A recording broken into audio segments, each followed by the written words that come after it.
Dear McDonald's, your breakfast menu? Fire. 10s across the board. I could be happy with anything, even though I ordered the same thing every time. Thanks for not judging me. I'll try something new next time. Maybe. Score a 2 for $5 deal on a sausage McMuffin with egg and more. Limited time only. Price and participation may vary. Cannot be combined with any other offer. Single item at regular price. Ba-da-ba-ba-ba. Frequency Podcast Network. Stories that matter, podcasts that resonate.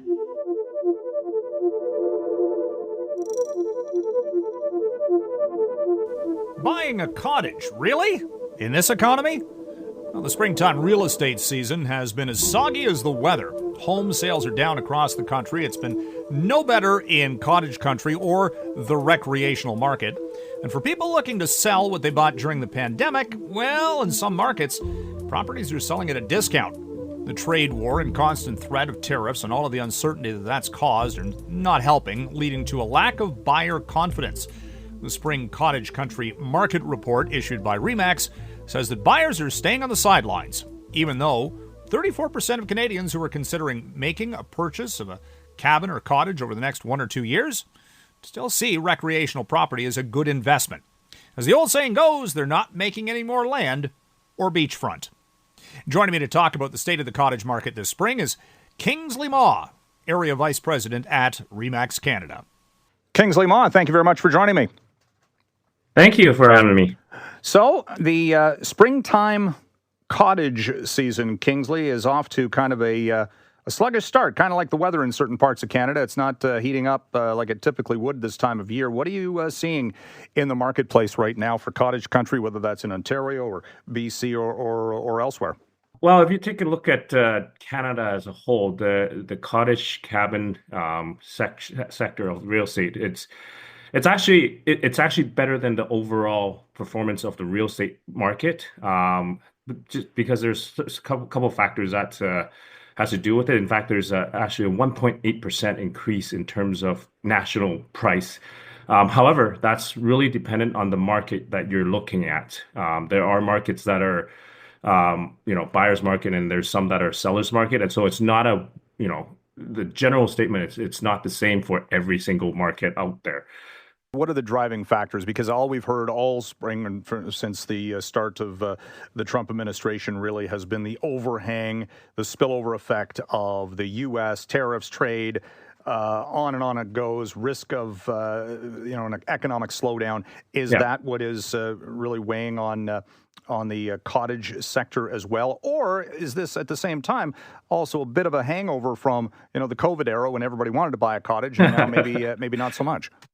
Well, I mean, certainly the tariff situation and the political landscape has made an impact on the situation on the real estate overall. Because what is happening is that it's created a lot of uncertainty for buyers either investing in a recreational property now, right? Because when you look at real estate, the basic is what the price is, which actually has softened in most areas. Interest rate obviously is lower than previous year. We were originally forecasting that there would be an increase in demand in terms of recreational home, but because of the tariff situation and the uncertainty that created for consumers, a lot of people are on the sideline because the basic is, can I afford the home? Like if I take a mortgage, if I don't have a job, how am I going to pay the mortgage and the bills itself, right? So that's where I think took a little bit of a turn after January of this year, that everybody's on the sideline hesitant to make a purchase. However, there are some interesting findings out of the whole situation itself, because now a lot of Canadians who used to have homes in the States or like a recreation home in the States are now, because of the whole situation, they're looking to sell the home and perhaps taking the money back into Canada and purchasing a recreational property here in Canada. So that's where the situation changed, because now there's more Canadians actually looking for recreational property. And traditionally, if you look at rec properties, you think, a lot of the boomer generation or the retirees looking to make the purchase of a recreational home because of the demographic itself. However, you mentioned COVID, and COVID changed a lot of things. And that's where people, a lot of people that are working, they're allowed to work from home. They don't have to necessarily go into the metro areas to go into the city. Then they start looking at, well, maybe if I can buy a recreational property as my primary home for my family, where I get space, I get a good environment, I get lakes and everything like that, and work out of there instead. Even though it could be 2 hours away or 3 hours away from metro areas where they used to be have to go into their offices and things like that. So 80% of the buyers are actually family people looking for either as their primary home or even a place to live for months instead of retirees. Correct me if I'm wrong, but are there not different qualification levels for when you're taking out a mortgage on a recreational property as opposed to a principal residence? There is slight differences, but that also depends on the province. I think there's different regulations to that one. But that's where I was mentioning, is that a lot of people are using it as their primary home now, right? Where the mortgage then would be different. However, if you're really looking at like a cabin or recreational property, the insurance is where it's a big difference, right? Because if you're buying a place where there could be forest fires or things like that, then insurance sometimes don't even cover it. So when buyers are looking into buying a rec property, yes, like you said, the mortgage rules might be a little bit different, but they also have to be able to check like insurance or property tax and things like that. But those factors do add up, right? In terms of the cost of ownership for the rec properties. Do you know offhand as well that from a rental standpoint, is it a situation where you've got a mortgage on a recreational property, you were hoping to rent it out X number of weeks a year to cover that? Has that dynamic changed at all, where people are having a hard time renting some of these things? Well, it depends on the area, because certain area has different rules. Like for example, Okanagan, there are areas where you're not even allowed to do Airbnb, so it has to be like monthly rentals. Generally speaking, if you're doing monthly rentals for a couple months a month, you're able to do that. The demand is still there. However, if you are looking to do, short term where you can make more. However, the rules, like in BC, certain areas you can't even do it because it's banned to do Airbnb. So that has taken impact. So if you're looking at buying a rec property as an investment itself, it might not be the best to do it now because of the regulations and everything like that. If you're strictly going for the cap rate, right? What's the return on investment on it?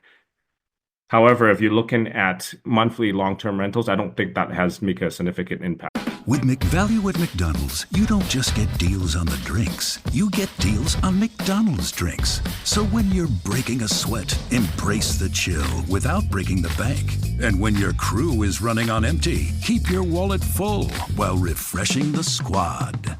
Ace the vibe check with drinks like lemonade, frozen Fanta Blue Raspberry, or any size drink for just $1.49. Limited time only. Price and participation may vary. Cannot be combined with any other offer. Ba-da-ba-ba-ba. You were talking off the top about, depending where the recreational or cottage country area that you're looking at, very different across the country. For example, and again, some of these have only had a few sales for the year, others have had more. So again, the comparables are a little bit perhaps skewed. But on your list of big movers so far, Banff, for example, up 28% on price year over year. But on the flip side of that, Aurelia down 16% on the southern end of Muskoka, and Grand Bend is down 20%. So again, it really depends on maybe how far these prices had climbed or had risen during COVID and how much they're actually starting to cool off now and how many sellers are out there. Yeah, absolutely. I mean, you have to take a look at where the price point is for each area. That really tells a lot about, where the market is at. There are areas that are more affordable as a rec home. That's where the demand is. So in Alberta, actually, if you think about Alberta in a whole generally, the market has been really hot in Alberta, whether or not it's rec property or just general real estate, because of the migration into the area. There's a lot of people wanting to move into that city itself. So like either you could be from Toronto or Vancouver, moving into Alberta, and then you go, well, if I can spend $1 million and I get a nice, huge like rec property, whereas I can only buy that, maybe a townhome in Vancouver, right? But then that becomes a luxury item in Alberta. So there's a lot of demand, people moving, migrating into Alberta and other areas that have lower price point. It doesn't just have to be Alberta. Yeah, just seeing some other ones here. Prince Edward Island up 43%. Now the median price is $525,000, so it's much less expensive than, say, Muskoka and or Whistler is at almost 1.9 or just above 1.9 million on the average price, and yet all prices there are up 13.5%. So it's kind of interesting, the vagaries between the market.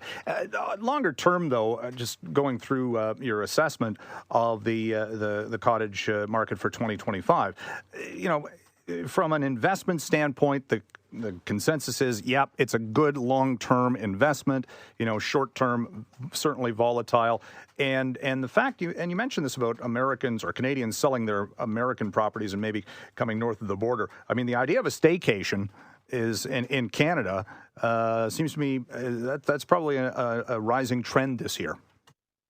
Yeah, it is a rising trend, and then we originally, like I mentioned earlier, we were forecasting an increase in overall markets, whereas because of the situation, the tariffs, it kind of leveled off. But I think once the tariff situation settles, the market for the rec property will pick up, and there are demands for it. Like I mentioned earlier, there are families that wanting these to move into these rec properties to give their own family a better livability, right? So, and I mean, there's a lot of Canadians who's worried about, buying in the US, right? So that's why they're looking to, rather than looking to go down south, they rather spend their money in Canada to buy those, staycation, right?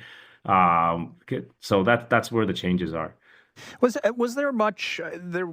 I seem to recall more or less anecdotal evidence that there was a little bit of sales activity last year when the previous government was talking about and had that capital gains inclusion tax increase, which may have led to a bit of a sales bump. Has that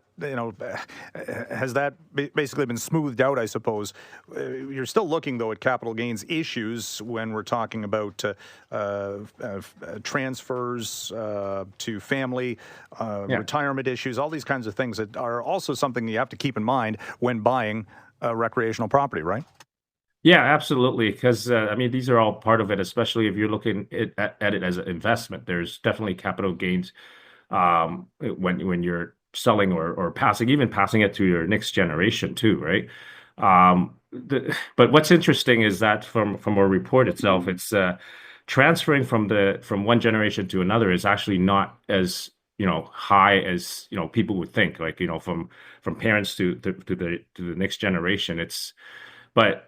Like you mentioned, like if you're using it in an investment, then you have to be very, you have to be cautious about, at some point in your life when you sell it, then there's going to be capital gains and things like that. However, people generally that buy rec properties, they do keep it for a longer term.